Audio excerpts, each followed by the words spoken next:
yönetime güven konusu, siyaset ve siyasetçiye güven konusu, devlet kuruluşlarına ve seçilmişlere güven konusu.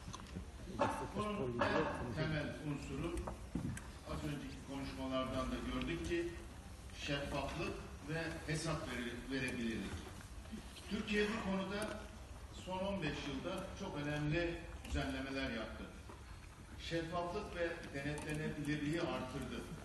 Bununla ilgili bilgi edinme kanunuyla bilgiye erişimin yolunu zorunlu olarak açtı.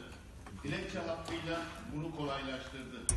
Kamu ihale kurumu kuruldu ve bunun denetimlerini sağladı. CİMER adı altında Cumhurbaşkanlığı bilgi edinme iletişim merkezi kuruldu ve her vatandaşın direkt Cumhurbaşkanlığına bu bilgilerle başvurup bilgileri geri alma şansını oluşturdu. Bunun gibi birçok örnekleri sayabiliriz. Yerelde bizler